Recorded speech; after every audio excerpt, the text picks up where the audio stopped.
Well, here we are. I've solved my technical problems. We got a new iPhone that seems to work, unlike my last one. Well, it sort of works. It does show that I have 16 messages that I don't really have. I have to figure that out. All right. Let's call up my comments here for locals. And then we're going to be in good shape. There we are. Last day of the year. Hope you're ready for this. Boom, boom,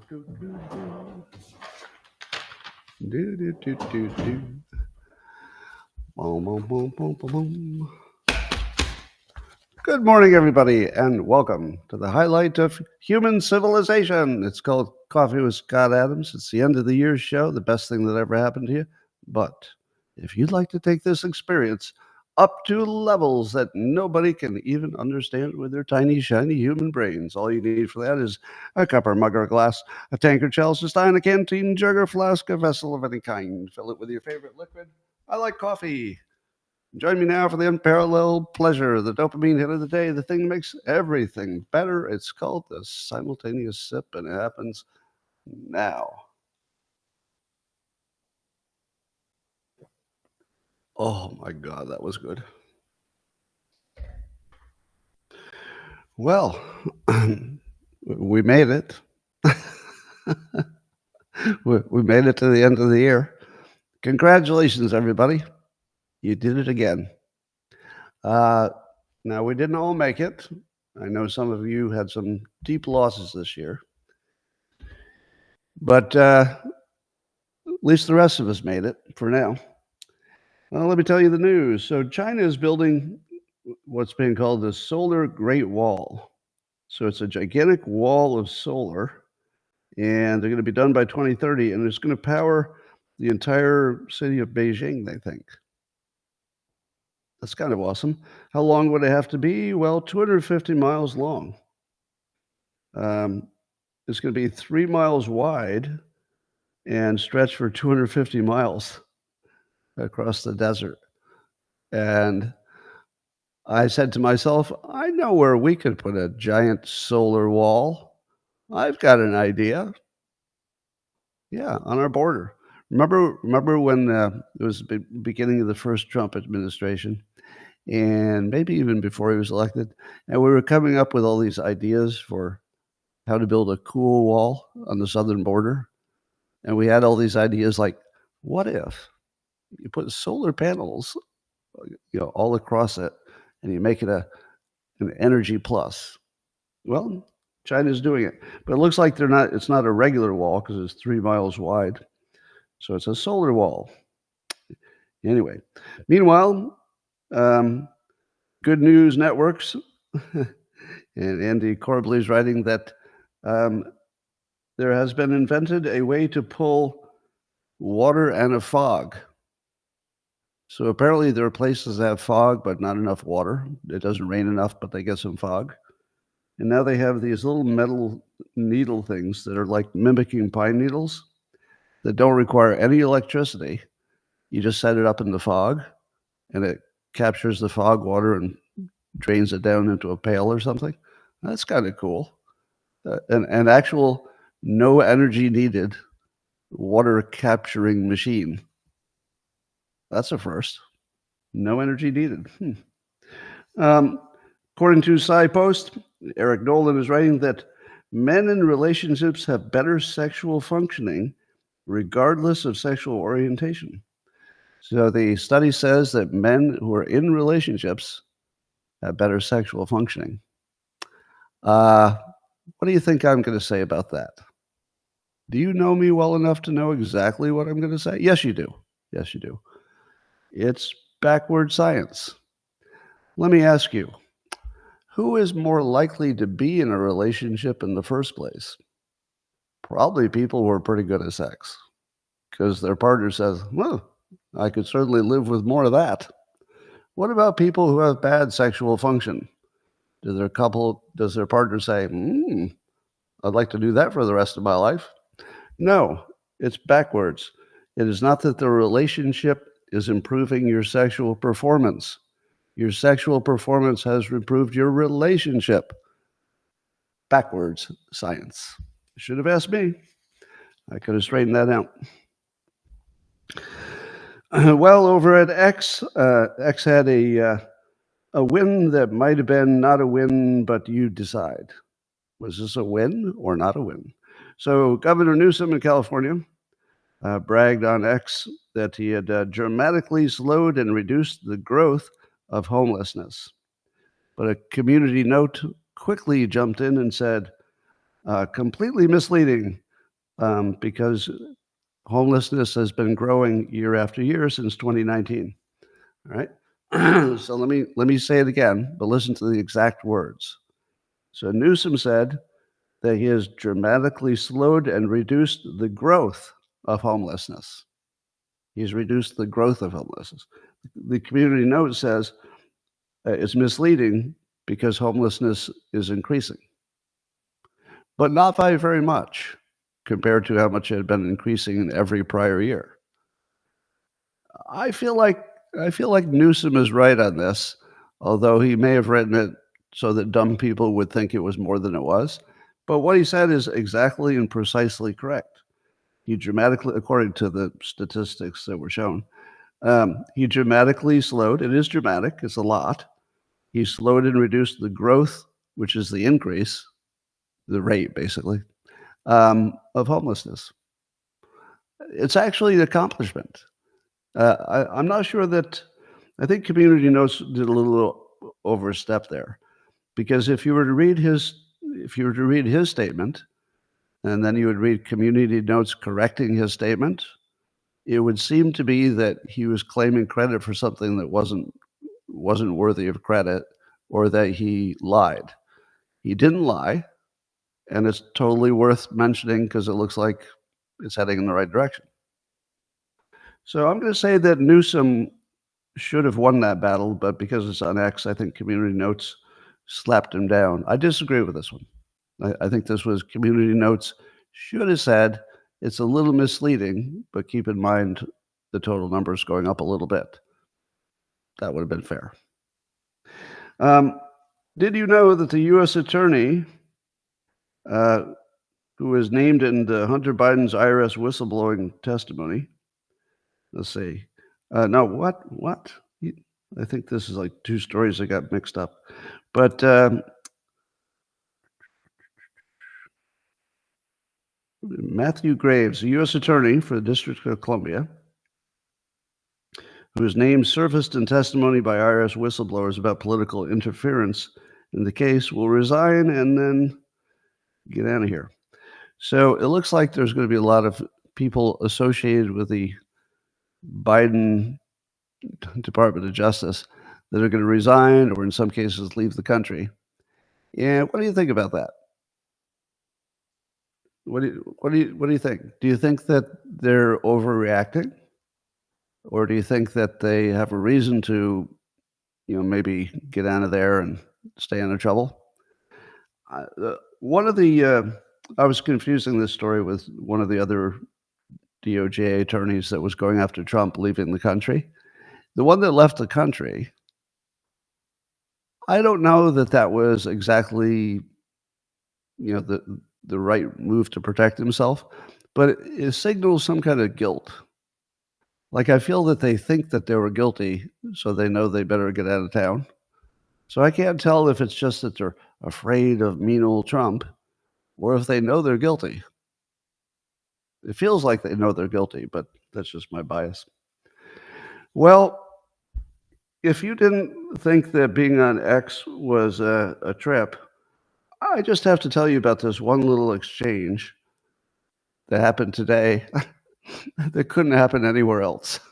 There's no place else in the world that the following exchange could have happened. So Sean Ono Lennon, who, as you know, is John Lennon's son, one of them, he the other day he pointed out that there was some account that people thought was Elon Musk in disguise, like a secret account, but apparently it wasn't. It's just somebody who either sounds like him or used AI to sound like him or something. Probably just sounds like him. Anyway, so Sean Ono Lennon had pointed out that, that fake account, or that other account, it's not fake, but the other account was not really Elon. So Sean posts today on X, he says, apparently, when I pointed out that Adrian, that was that other account people thought was Elon, is not Elon, despite having a similar sounding voice, that was, quote, dick riding to many people. And then Sean says, making factual observation is not dick riding people. Stating a fact is not sucking up. He says, I pray that 2025 magically makes everyone smarter. And then he follows up with,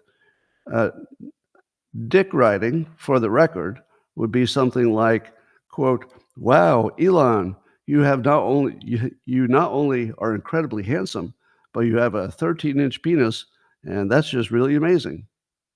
And Sean says, I have never said anything like that, and I'm not saying it's not 13 inches. I just don't know and have no interest. Now, if that's the only thing that happened, it would still be worth a chuckle because, it's John Lennon's kid, and he's just talking about Elon Musk's penis. So that alone would be worth noting. But then Elon Musk enters the chat. So Elon Musk decides to interact with the post about the enormity of his penis. And he says, actually, it's 36 inches. I'm basically a tripod. And then he follows up quickly with another post. He says, gets in the way, frankly.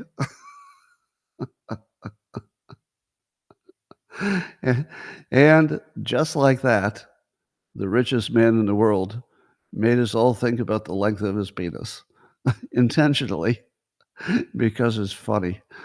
And it is funny. So here's a little humor lesson. Sometimes things are funny because they're funny. Sometimes it's funny because the person who said it wasn't supposed to say it. That's what this is. It's not that his comments were, if you were a joke writer, you could tell these jokes on stage and people would laugh. It's nothing like that. It's just that he's not supposed to do that. You're not supposed to do that. Hey, you're not supposed to do that. And he does it anyway. God, I love it. I love that he has no respect for any boundary that doesn't really matter. Like most of us have a respect for boundaries, but we obey all the boundaries just sort of reflexively. It's easier. But he doesn't seem to respect any boundary, whether it's Mars or what he says where. There's no respect for any boundary if the boundary doesn't really matter. And this is one of those. Well, Glenn Greenwald is pointing out that Trump's brief to the Supreme Court about the TikTok ban, urging the delay of the TikTok ban. He says that banning it would be a grave danger. This is what Trump's lawyers say. Would be a grave dangers to free speech by allowing the U.S. government to ban social media platforms, saying it risks having the U.S. turn into Brazil, where judges simply ban any views or people they want.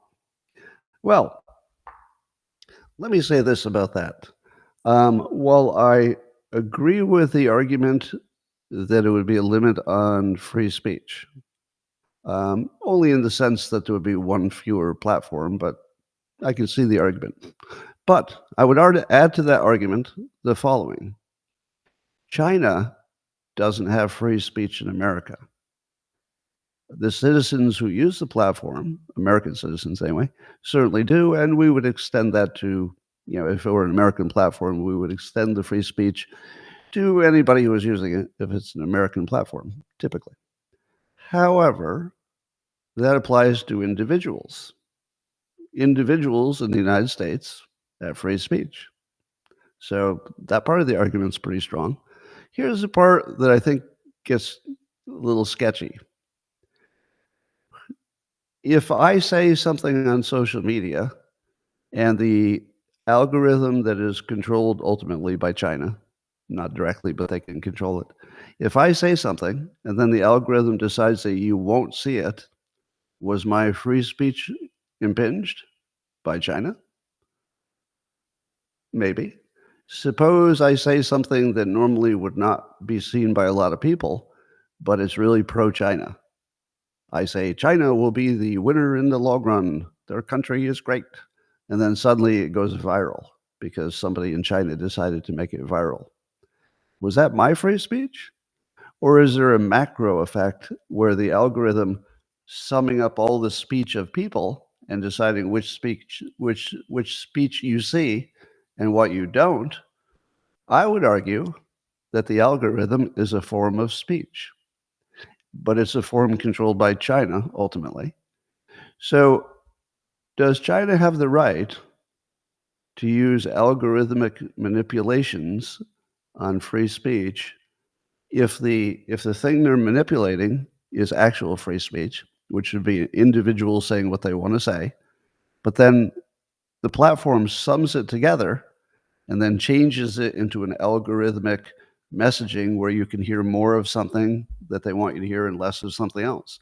I would argue that the speech by individuals is protected, but the speech collectively by what the algorithm controlled by China does may not be. So I think we have to look at the collective effect of the algorithm as a form of its own speech. Is that protected? I don't know. I don't know. Now, I do agree with saving TikTok if we can get an American owner. I would ideally like that to be somebody who's compatible with, the Trump world, which would give the political right the two biggest, most important platforms by far. Imagine if somebody who's at least friendly with the right, so they're not going to be sending negative messages about the right. Um, could you imagine if, by the end of the Trump administration, imagine if Musk owns X, some ally of Trump owns TikTok, and then the regular media landscape, the traditional media, continues to fall into irrelevance, and the podcasting atmosphere is really, really well done by conservatives. Probably better than the Democrats are doing, but I don't have much visibility on that. So I don't know. Things are heading toward how in the world can Democrats ever recover? I guess that's my theme for today. How in the world, what kind of path would they have to ever recover? They don't have a personality. They don't have a plan. They're losing all their platforms. They don't have messaging. They don't have skill. They don't have any understanding of what went wrong. They don't know anything about MAGA, even though they imagine they do. How do you recover from that, where every single thing they touched broke? Everything. They broke their own media. They broke everything. All right. So Meta say they're going to allow AI-generated users on both Instagram and Facebook. So the AI, you could create an AI, like a little AI personality, and they're going to allow you. They'll explicitly allow you to put that on their platforms and have it interact with other people. Now it has to be labeled. It has to be labeled AI. But some of the examples are, you see a profile picture that looks like a real person, and they might be giving you advice. So you could send a message to the little AI character that you created, and it'll give you some advice. And it might be even, about some domain in particular, like relationships or business or something. On one hand, maybe your first reaction is, hey, they should not be encouraging bots, AI. They should be discouraging them. They should be getting rid of them. And I think this is another case of Zuckerberg being able to see the future. He does impress me with his ability to, operate in this planet. So I think he's right. I think he's right that you're way better off making it legal and just say label it, because that's what it's going to be anyway. I mean, it's going to turn into that anyway. So it feels like this. I feel like he's he's got the right vision on this. We might as well embrace it because you can't stop it anyway. Meanwhile, Adam Townsend was reporting on Blue Sky, one of the competing products now for X. And I haven't spent any time on Blue Sky, but Adam says that he did his own research over there and found out that it's just tons of bots. And apparently a lot of people are conversing with the bots. Now, I don't know the source of the bots. I don't think he's alleging that the Blue Sky people are putting their own bots there. But it makes me wonder if that's an op. Do you think somebody's running an op against Blue Sky and filling it with bots to reduce their credibility? Or do you think that all networks have bots and maybe Blue Sky has not yet built up the capability to defend against them, but will? I don't know. So look out for bots. I guess that's my and I would point out again that this whole conversation about foreign workers was really driven by a lot of fake accounts, whether they be bots or whatever they are, trolls. So the fake accounts are one of the biggest factors in the world right now, trying to figure out who's real. Anyway, Trump's team has advised or really required that people who have been nominated for his various posts stop using social media until after their nominations are handled. That's actually pretty smart because almost anything that they say on social media, the ones who have been nominated for offices, is now just going to be a target. So even if they're not saying anything wrong, people that, the Democrats will take it out of context, their primary thing that they do. And so this is actually really smart. It's smart for the Trump administration to publicly tell them not to post. Because now, if somebody, posts some insult about him and they don't respond to it, you don't say, oh, it must be true because he's not responding. You could just say, oh, they've all been asked not to use social media for a few weeks. So I'm going to call this yet again another example of the Trump team, first the campaign and now the team that he's putting together. They're really good. They're really, really good. Like, it's hard for me to pick out mistakes. And this is one of those things where I've never seen it done before, but it's right on point. It's like 100%. Yeah, this is exactly what you should do. Ask them not to post. Smart. They just keep being smart.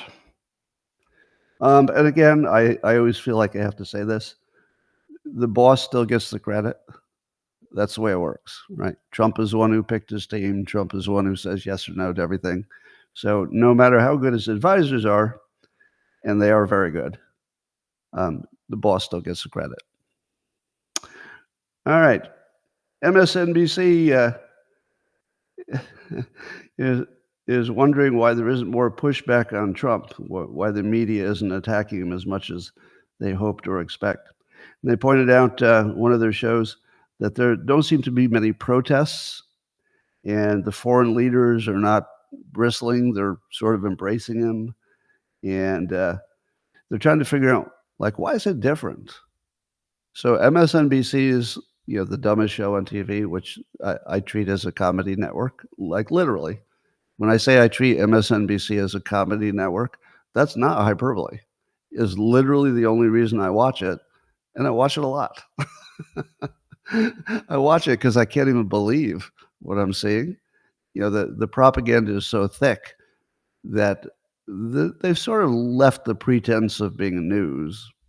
If you've been paying attention, they're just some humorously ineffective propaganda. If their propaganda were effective, it wouldn't be funny at all. But the fact that it doesn't work and all it does is make the Democrats weaker every day, that's funny because they haven't figured out that they're only making things worse. That's funny. Anyway, so here's their speculation about why the public is being nicer to Trump, not as many protests, and foreign leaders are being nicer to him, and basically there's just not enough resistance. Their best idea was sheer exhaustion, that Trump wore out the resistance.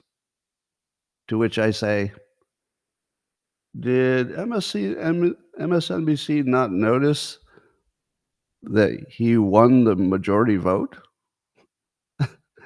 Maybe one difference is that the majority of Americans agree with him, and they agree with him so much that after 4 years of Biden's failures, they practically begged him to come back in office. And they're pretty happy about what he's suggesting, because the top 3 things he suggests are exactly what the top 3 things the public wanted. Could it be that the reason there are no protests is that nobody has the incentive? What, is there somebody who desperately wants to go back to the Biden economy? I've not met anybody. Have you ever met a Democrat who said, you know, there's some things Biden didn't get right, but I sure liked his economy? I haven't heard that. So could it be that it's not sheer exhaustion? Could it be that even the people who disagreed with him agree that they didn't run a better candidate on the other side? And isn't it true that the Democrats can see that everything they tried fell apart? DEI drove them into complete destruction. By the way, I think that's the top line explanation. If you think there's a different explanation, I might laugh at you. This is a DEI collapse. This is what it is.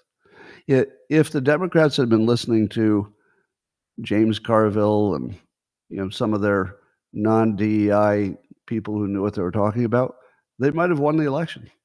It was DEI that just destroyed the party.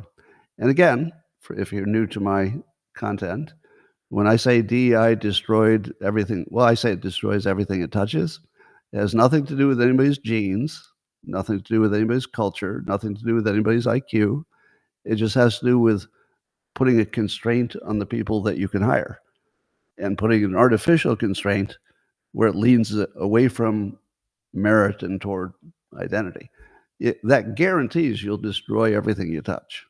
On paper, you could just look at it and say, if you did this, it looks like it would destroy everything it touches. And then you check back later. Oh, yeah. Yep. Sure enough. The design was predictive. Design is destiny. So sheer exhaustion. And then also a collective conclusion that early resistance framework didn't work before. It did work before. It totally worked. Trump lost the second election. So not only did they not know what worked, it totally worked because it convinced their party that they really needed to stick together to get him out of office after one term, and they did. So now they don't even know what worked. They think it's exhaustion instead of just preferring policies that work and closing the border and getting rid of inflation, if he can do it, and Doge, of course. And I don't think you can underestimate the power of Doge, because no matter what side you're on, the government's taking too much of your money and spending it in the wrong way. And that no matter what else you think of Vivek or Elon politically, they have the skill to do the one thing that can make America secure over all of our competitors for decades to come. Nobody else could do it, in my opinion. It's just undoable. It might be undoable by them. I mean, it's that hard. But I do trust that they can figure it out. So I think even Democrats are looking, maybe I don't want to complain about this Doge thing until we see if they can deliver, because they might like it too. And then separately, MSNBC was wondering, had one of their female panel members suggest that men are in crisis, and this is the reason Trump has so much support, and they need therapy. And she said, just like she's in therapy. I never would have guessed. And that the American men should be not listening to Joe Rogan because it'll turn them into fascists. I would like to see a convention of all the people who turned into fascists by watching Joe Rogan. Now imagine you had like this big amphitheater, but there's nobody in it. It's like this giant stadium, nobody there, just like a bird flying by. That would be all the people in America who listened to Joe Rogan and became fascists because of it. Because everything that Joe Rogan says is anti-fascist. So why is it that MSNBC thinks it's the opposite of what it is? Well, it's projection. The MSNBC thing is just pure projection. And, well, that's all it is. It's just men are not in crisis over any of the political stuff, not even close. Men are in crisis, but not over the politics. According to Reddit, there's a suggestion that some large accounts on X that have a lot of followers are sometimes selling their account to bad actors who are using their big accounts to push their propaganda. And Musk says if he finds them, he's going to nuke them. But again, look out for fake accounts. So the fakery and the persuasion from social media is kind of the biggest variable going forward. Meanwhile, let me just point out one other thing. So, how many of you would agree with the following statement that Elon Musk's support of Trump put him over the top? Now we don't know that, but does that seem real to you? Some say he spent $250 million. Certainly Musk made it safe for other tech people to support Trump. Wouldn't you agree? Because if Elon's doing it and he's the smartest person that we know in the public life, it just makes you say, wait a minute, like, why is he doing this? He's smarter than me. So I think that Elon's contribution to the campaign, especially in Pennsylvania, probably put him over the top. Now, you could say that about other things. You could say Scott Presler put him over the top. You could say, Laura Trump and, other people did such a good job that it put him over the top. And you could say that, some influencer was so good, it put him over the top. But you needed all of it. You probably needed all of it to go the way it went. But I do think that Elon's involvement more important than others. How about Joe Rogan's? You beat me to it. What about Joe Rogan's contribution? I think it's huge because Rogan doesn't even identify as a Republican. I mean, he was a Bernie supporter just recently. And Elon was also Democrat until recently.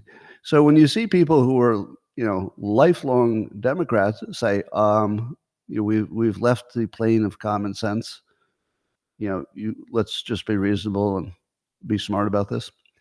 I think that between Rogan and Musk, it made it completely safe to support Trump. And it also made it, wait for it, it made it the manly thing to do. Meaning that men could, feel good about their identity if they're agreeing with Rogan and Musk, because men like those two. We admire both of their accomplishments in different ways. So if you accept that Rogan and Musk were really a critical part of putting Trump into the winning category, I would point out that both of them have noted that the fine people hoax was their sort of the thing that woke them up. So they both said that once you realize the fine people hoax was a hoax, it kind of allows you to see the other hoaxes. It almost like suddenly everything comes into focus and you say, wait a minute, if they could have lied on that was so obviously easily debunkable, all you had to do is play the whole video instead of part of it. That's it. That was the whole debunk. Play another 30 seconds of the video that you say he's saying one thing, and you'll see that that's not what he said. Now, once you fully understand that they knew they were lying, this is the important part. The thing about the Fine People hoax is they knew they were lying. They all knew it because it was so easily knowable. So when it got finally debunked by Snopes and the good work of many Republican-oriented people, Steve Cortez, Joel Pollack, and I was all over it as well, that eventually, just poking on that one tent pole, as I called it. So you remember I've called the Fine People hoax the tent pole hoax, meaning if you could make that pole disappear, the whole tent would collapse. So I told you that years ago, and I told you I was going to work on it to the death. And I was just going to lean on that frickin' pole and hammer on it until it goes. And so I did, with a lot of other people that I mentioned. And we just hammered on that thing and hammered on it and hammered on it. And I mentioned in a post on X that it was the tent pole hoax that allowed people to be comfortable coming over to Trump. You had to remove that. And a lot of people said so. And Elon Musk responded to my statement that it was the thing that allowed you to see the other hoaxes. And he said, yes. He agreed that was the breaking that hoax was what opened up the whole door. So this will be the history that nobody tells. The history that nobody tells is that we were living in a hoax-dominated reality, and until we could break that spell, nothing was going to get better. And this is what I call the rise of the internet dads. This was the internet dads. The internet dads and mothers, right? So I don't want to be sexist, but it feels like the important people that people had credibility in. I always throw Mike Cernovich into all my examples. He's like the ultimate example of stuff. And you saw pretty soon, you saw somebody that you trusted saying it was a hoax. And then eventually it broke through. And by the time it got on Snopes, it was a big deal. I would say that the biggest unreported story is that the media never reported that Biden's primary reason for running for election was a hoax. And it was a hoax that the media itself had carried. And the reason I can't tell you it's the biggest story of the year, that it got debunked and it collapsed the entire tent, is that they were responsible for it. So the news can't tell you the news, because the news is that the news were the bad guys who kept the tent pole alive. It wasn't the Democrats. It was the news. The fake news knowingly kept that tent pole alive. And when it fell hard. And I don't think they can recover. They're all buried under the tent. They have no idea what's outside the tent at this point. All right, so Biden found another $5.9 billion to send to Ukraine. And he said he's directed his administration to surge as much assistance to Ukraine as possible. So this is how Biden describes it. And this is actually a good communication-wise. His advisors did him a solid on this one. So rather than making it sound like we're just shipping our money over to Ukraine, he tries to soften it by saying that what we're really doing is we're drawing down our older equipment, meaning that we're sending our older stuff to Ukraine, and then we're replacing it so that we have new stuff, and Ukraine still has stuff, but we have newer stuff, so we're better off. Now, that does soften it. It does soften it. So if you knew that $5.9 billion was just going to Ukraine, that would sound pretty bad. If you knew that we were going to upgrade all of this equipment anyway, I don't know that that's true, but if you thought it was true, you'd say, oh, well, we were kind of going to spend it anyway. So, what were we even going to do with the old stuff? How do you get rid of the old stuff anyway? Might as well send it to Ukraine. So he does have a point. He does have a point, but there's a bigger point. Trump won. Trump won. And to me, once the people have spoken, especially by a majority of voters. Um, Anything that the outgoing administration does that is designed specifically to thwart the ambitions of the incoming administration, that feels like very wrong. It's not just wrong because you don't like the policy. It's wrong because we're only a few weeks away from the new leader. The new leader probably has different ideas about how much to feed the monster. And if you're doing things that are dramatically in contrast to what the incoming administration wants, that borders on, it's not treason, but there's some kind of disloyalty to the public. That's the way to say it, right? There's not a criminal act, but the disloyalty, the disrespect to the voters, it's a little hard for me to ignore. Like, I feel I'm literally being insulted because we had this system, there was a winner, and now they're acting as if we didn't vote and we didn't pick a winner. What they should be doing is consulting with the incoming, as if this could ever happen in the real world. But if they were acting as adults, the transition teams are talking, right? So they have lots of communication. Everybody says so. And Biden should be checking with Trump and saying, hey, are you okay with us buying new equipment and getting rid of some of the old equipment? And then Trump might say something like, just hypothetically, might say something like, yes, but only if that's what you're doing. That's not a lie. So yes, if it's true, and yes, if it's stuff we were going to replace pretty soon anyway. And then you do it. And you say, we talked to the Trump administration. They agree with this because it's upgrading what we have, and we didn't have any place to take this old stuff anyway. So everybody wins. Now, that would be the adult way to do this transition.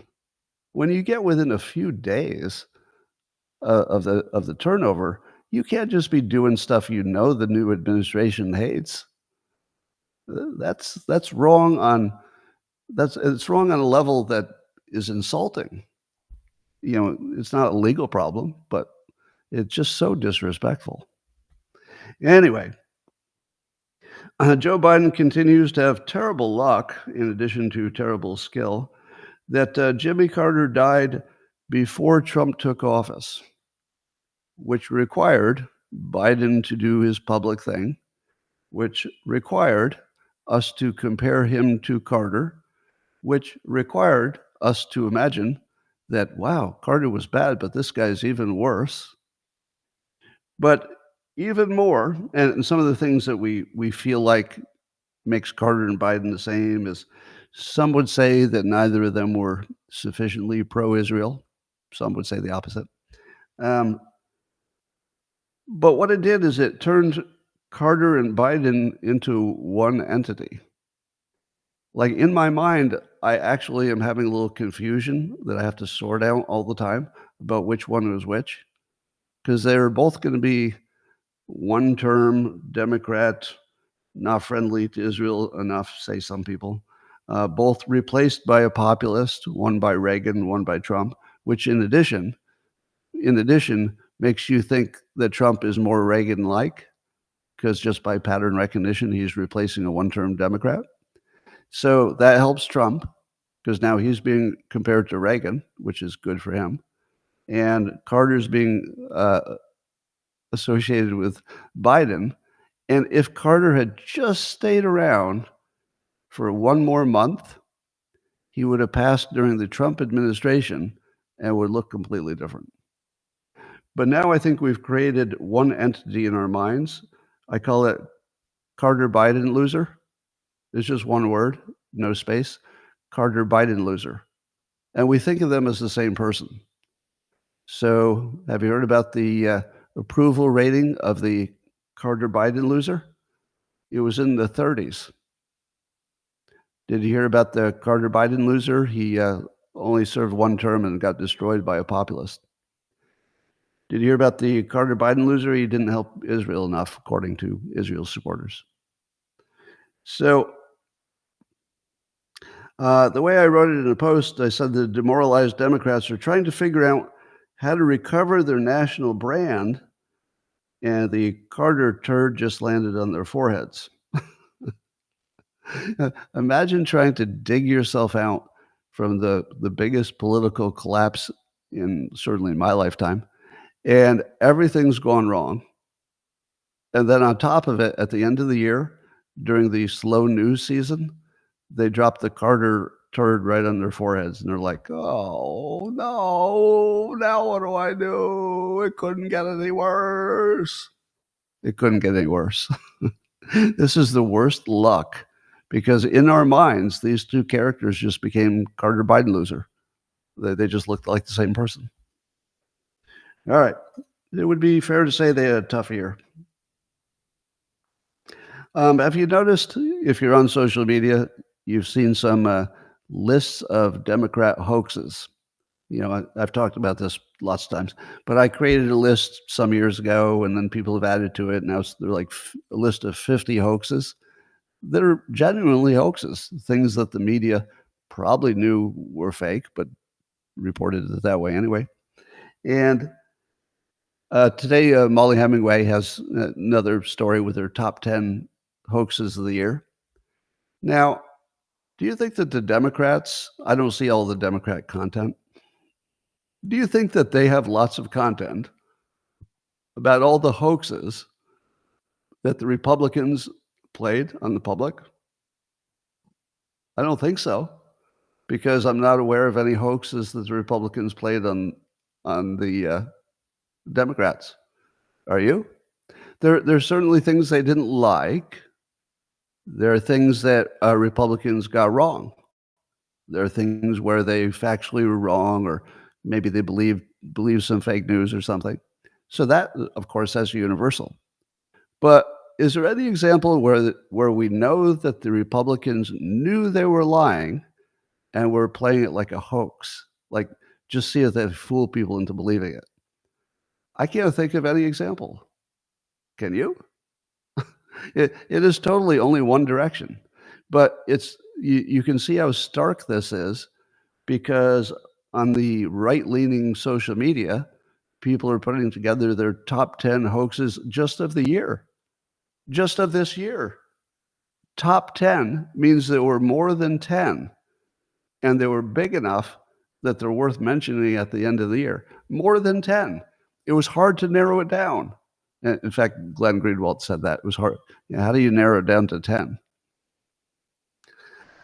At what point do Democrats notice that only one side can reliably create dozens of lists of the top 10 or top 20 or top 50? We could easily make a list of the top 50 hoaxes if you look at the whole Trump administration from beginning to end. But you could easily get 10 for just this year, easily. Amazing. John Brennan was on MSNBC, and he was actually complimenting the Trump transition team for being more professional, which comes as a surprise because Brennan would be typically, one of the biggest insulters of all things Trump. But he had some good words for the transition team, and he named in particular Marco Rubio. Uh-oh. Is this an op to make Republicans hate Marco Rubio? Or is Brennan telling us, because listen to what else he said about Trump. So he didn't have good words for Trump. He said about Trump, we could see in particular that he did not understand the importance of the United States' relationship with our foreign allies and partners. He has little recognition for the transatlantic relationship for NATO. Now,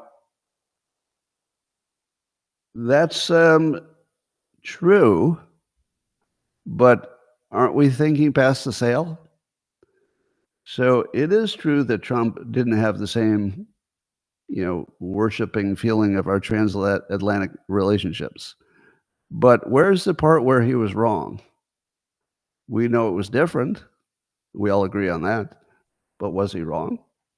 And I think that Brennan is sort of revealing that, and here's the part that's tough for me, because I want to just take sides.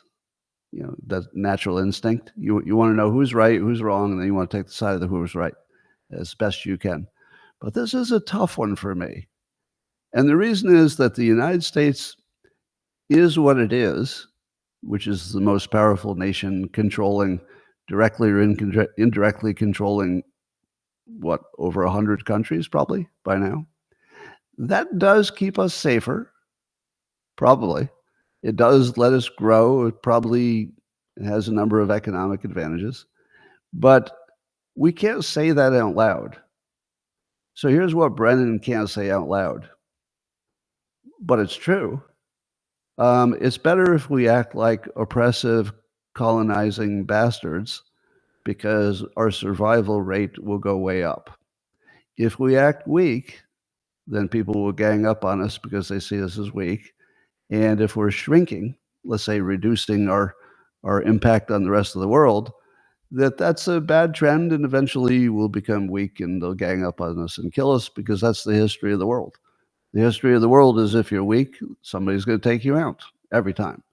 So all this bad behavior, where we're using our CIA and our military and our alliances and NATO to dominate and control and, you know, conquer markets and keep Russia weak and all these other things. If you were to look at any one of those things individually, which is the way we usually look at it, you'd say, do we really need to be supporting Ukraine this much? And you would ask lots of other questions about any individual thing we do. But if you were to look at it as a whole, America being the biggest, baddest bastard trying to control everything probably is a formula for success.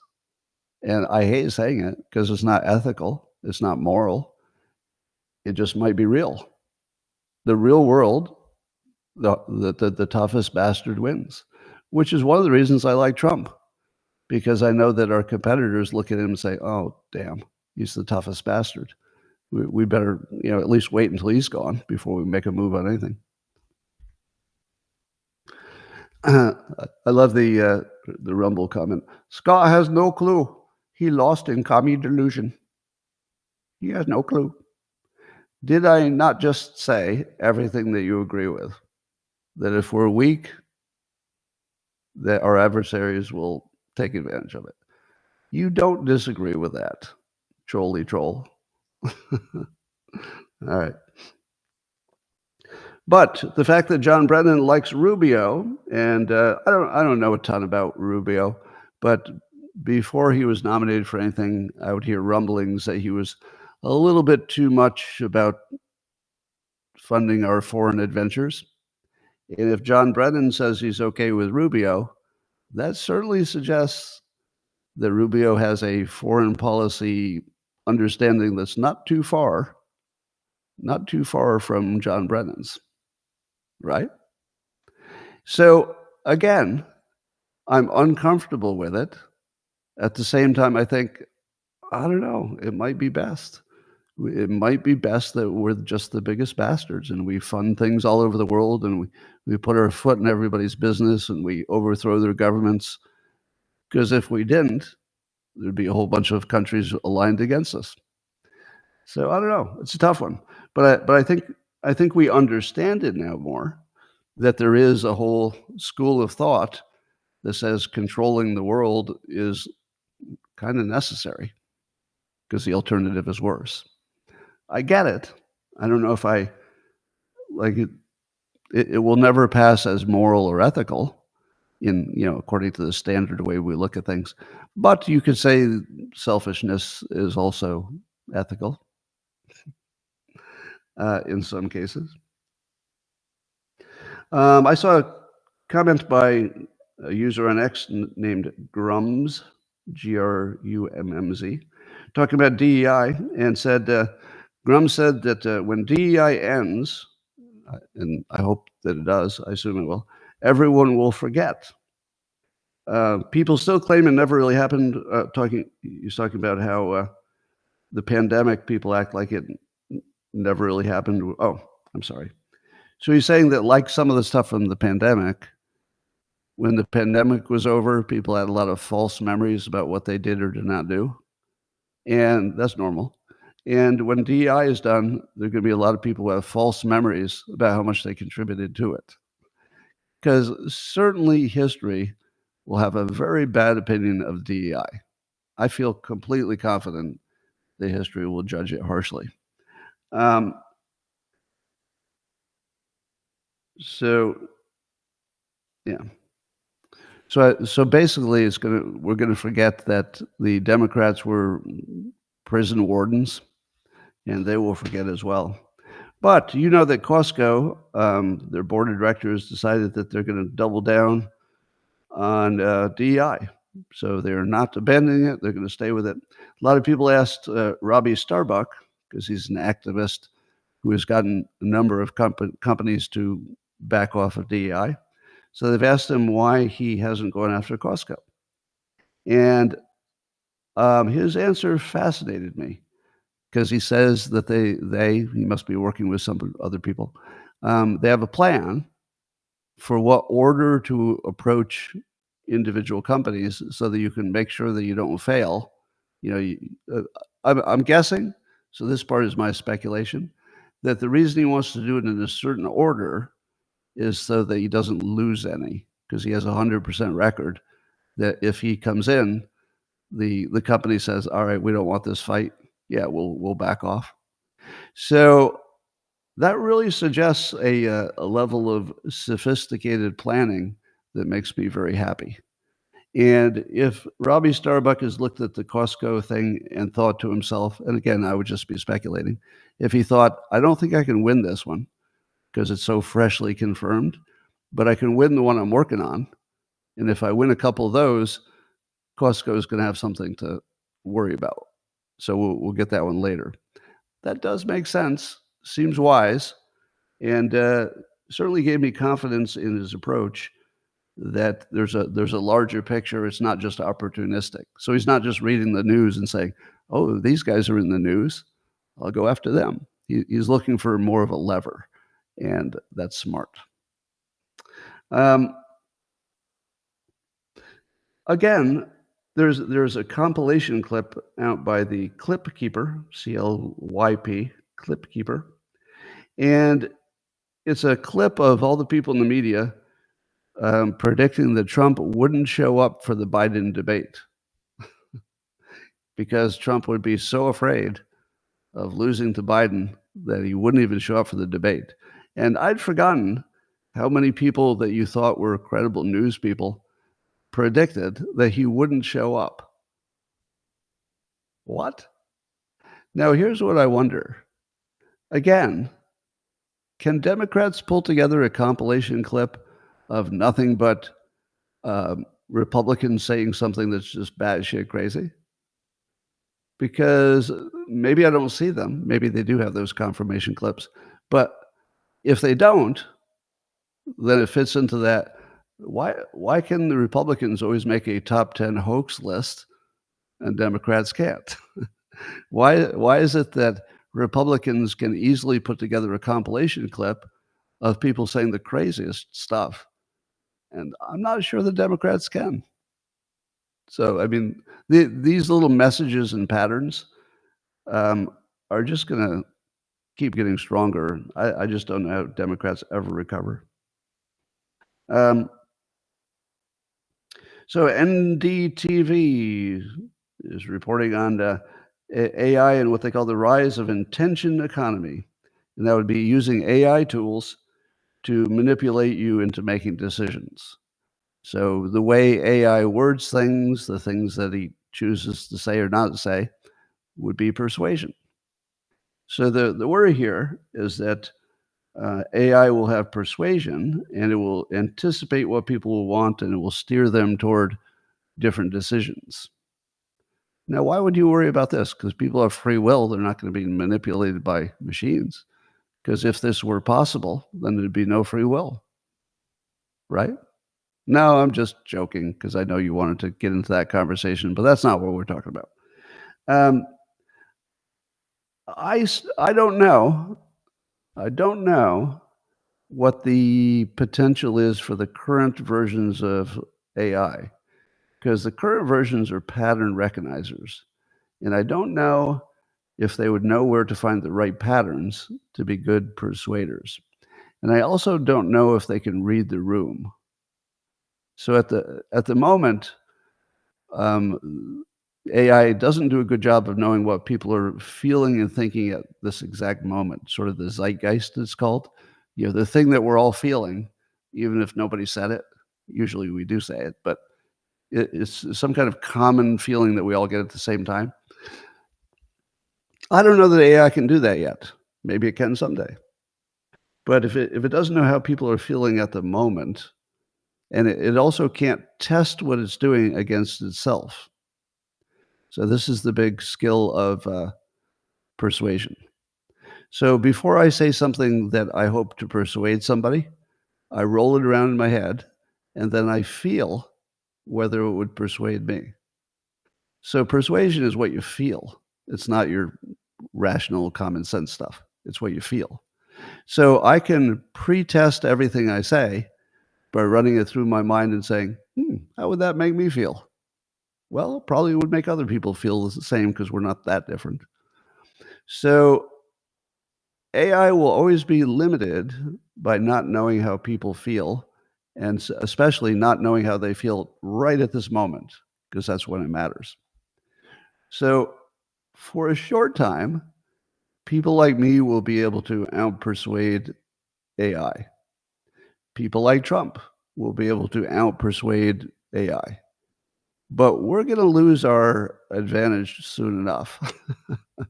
I don't know if it's in 5 years or 1 year or what, but those who know how to persuade, we're still ahead, and still ahead by a pretty good margin, but that's going to change. And I don't know what kind of world that looks like. Anyway, and I saw a post by ex-user Rick Hankins, who was commenting on this. And he said, study persuasion and hypnosis. And he points out that, unfortunately, certain personality types will have no defense against the AI trying to manipulate you. And I had to comment on that because I have a little bit more experience in that domain, and tell him that he said study persuasion and hypnosis. And I told him to study harder because nobody has a defense. If he knew a little bit, it looks like he knows a bit about persuasion and hypnosis. If he knew a little more, he would know that there's no human defense. Everybody's persuadable. What's different is what you use to persuade them. A human can figure that out if they're experienced. And so a human like me could figure out, what do I need to persuade this person? It's still, you still use the same toolbox, but the tool that you pick out of the box will be based on that person. And how much you hit that tool will be based on that person. So AI can't do that yet, but it will. So no, nobody has any defense. Your strong mind, your free will, your greater knowledge of things, your understanding of propaganda, you think they would help you.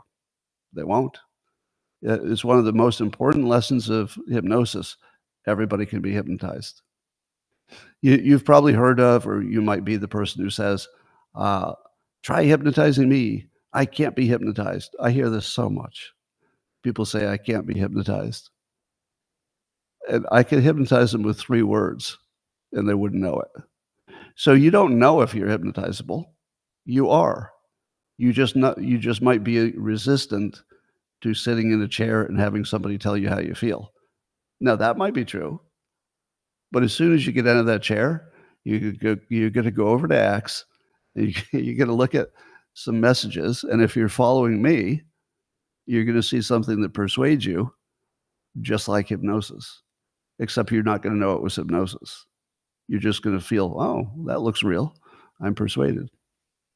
So no, there's nobody who is immune to persuasion and propaganda. It's just not a thing.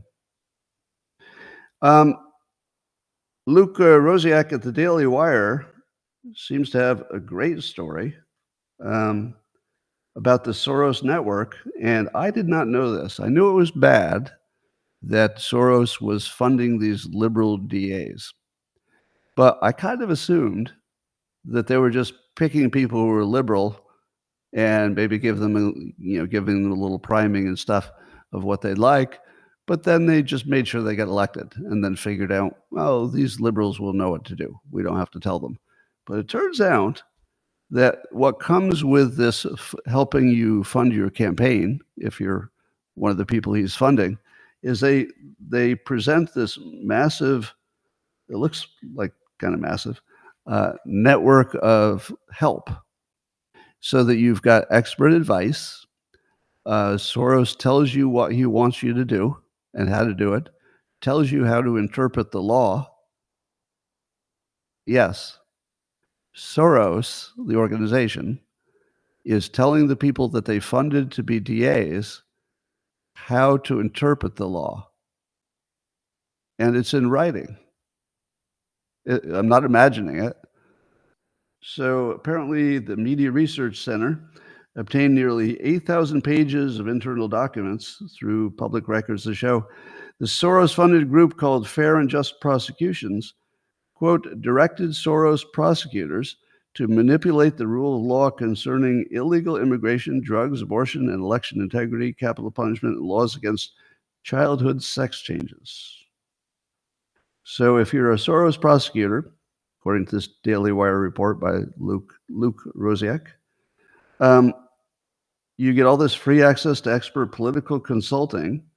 You get polling for free, field-tested messaging strategies. So basically, if Soros funds you and then gives you all these support resources, are you going to ignore what he wants for your next campaign? Or are you going to say, whoa, this worked. All I have to do is follow what this Soros guy wants, and I'll win my reelection. It does look like the Soros organization was running America from the bottom up, because they found that the dollar, the bang for the dollar was better if you don't fund the president. That's really expensive and you don't get much out of it. But if you fund these district attorneys and prosecutors and whatnot, you get a lot of bang for the buck because you can control them, and therefore they control the law, and the law controls the rest of us. So that's not ideal, but that's a hell of a good story. I can't believe we got this far without hearing that how extensive that Soros control was of the country. Meanwhile, all right, here's your test for the day. I want you to see it if you think this is true news or pure propaganda. Okay? News or propaganda. So in the comments, after I tell it to you, just say, is it news or propaganda? So according to Business Insider, so that's your first tip, Business Insider. All right. Germany calls for new sanctions on Russia's dark fleet that is, quote, damaging major undersea cables nearly every month. So the claim is that, so according to Germany's foreign minister, that they want sanctions on Russia's dark fleet. Now, the dark fleet is not military ships. It's ships that they use to get around embargoes. So these are older ships and sketchy ships, and they're used to deliver things to places that we're trying to stop them from delivering things. So it's a dark fleet because it's sort of, behind the scenes. And what the claim is that this dark fleet that would be otherwise delivering, energy and goods and services, I don't know what's on it, mostly energy, I think, mostly oil, that these ships are routinely dragging their anchors intentionally to damage undersea cables in the Baltic Sea almost every month. So they say, quote, crews are leaving anchors in the water, dragging them for kilometers along the seafloor for no apparent reason, and then losing them when pulling them up. And they say it's more difficult to still believe in coincidences. Now, do you believe that? Do you believe that Russia is somewhat randomly destroying undersea cables in the Baltic with their ships dragging anchors? Does that sound real to you? Or does that sound a little too on the nose? I don't know. I don't know. I'm going to go with um, there's a mystery here for sure. But if Russia wanted to cut the undersea cables of anybody, is this the way they do it? Would they order their leaky old crappy vessels to drag the anchor? I'll give you a second possibility.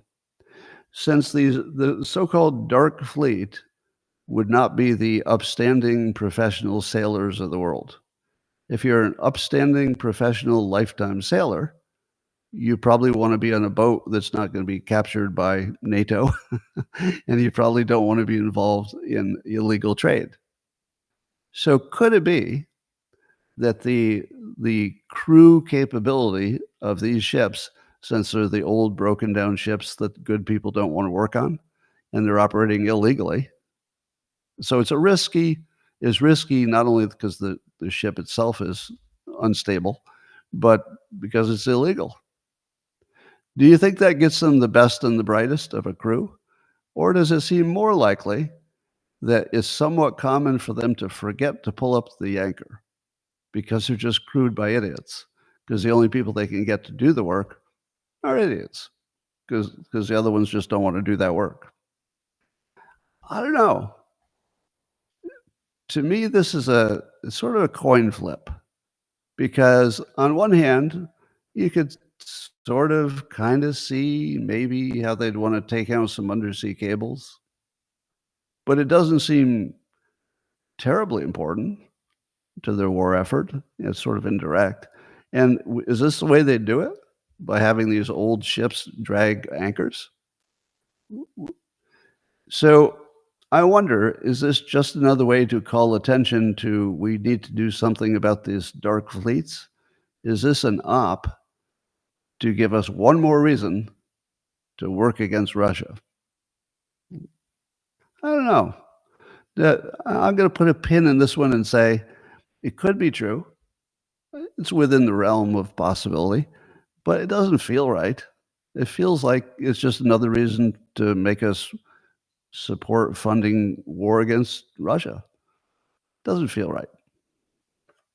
Anyway, and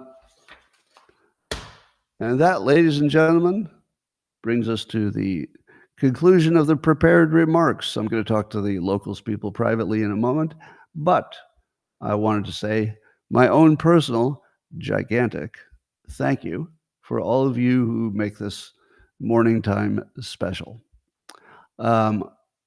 If it's not obvious, I get a lot out of this, meaning that I can't wait to wake up in the morning. I can't wait to do this. I can't wait to do exactly what I'm doing right now. I feel completely privileged and honored that anybody would even come watch it twice. And I could not be happier with all that you have added.